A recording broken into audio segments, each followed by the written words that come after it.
প্রতিদিন শত শত মানুষের ভিড়। কেউ এসেছেন রোগ থেকে মুক্তি পেতে, কেউ বা জিন ভূত তাড়াতে, কিংবা নিরুপায় কোনো নিঃসন্তান দম্পতি। ছিল বাচ্চা অনেক দীর্ঘদিন যাবৎ। হ্যাঁ, মনে করেন যে আগে তো একবারই অসুস্থ শোয়া অবস্থা ছিল, এখন বসতে পারে আর কি। তো এই ধরনের আরো 2-3 জন আসছে আর কি। কি নাম আপনার? আমার নাম হইলো আকবর জাদুঘর। আকবর জাদুঘর, মানে কবিরাজ। তো এই যে মানে এতগুলো কথা বললাম, ঠিক আছে, দর্শকদের উদ্দেশ্যে যে আপনার যে নামে বা বেনামে মানুষের ওষুধ দিতে পারেন, হ্যাঁ, তো সেটা কিভাবে এবং এই কাজগুলো আপনি কিভাবে শিখছেন, কোথা থেকে শিখছেন? আর একজন কবিরাজ মানুষ হিসাবে কিন্তু আমরা যারা জানি, হ্যাঁ, যে অনেক সময় দেখছি যে অনেক কবিরাজ আছে গলায় পইতে থাকে, অনেক মালা থাকে, অনেক কিছু থাকে, হাতের মানে অনেক চুরি বালা টালা থাকে, চুলের অবস্থা অন্যরকমে থাকে। তো সেক্ষেত্রে আপনার কোনো কিছুই নাই, সাধারণ একজন মানুষের মতো। ধরেন আমি উস্তাদ ধরে একদিন শিক্ষা বিদ্যা করছি।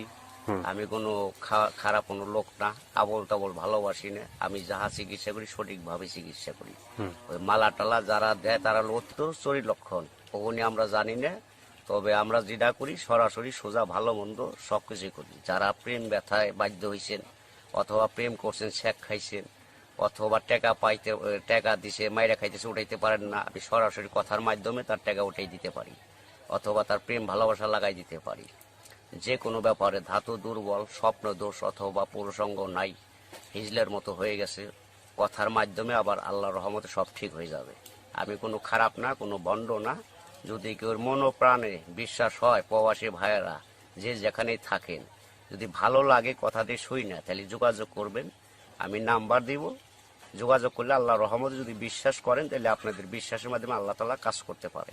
এটা কোন জায়গা দর্শক তো জানতে চাবে? এটা হলো মানিকগঞ্জ ডিস্ট্রিক্ট, গিওর থানা, দৌলতপুর গ্রাম। ভালো হওয়ার পরে কি আপনার সাথে মানে টাকা পয়সা লেনদেন হবে, না আগেই টাকা পয়সা দিতে হবে?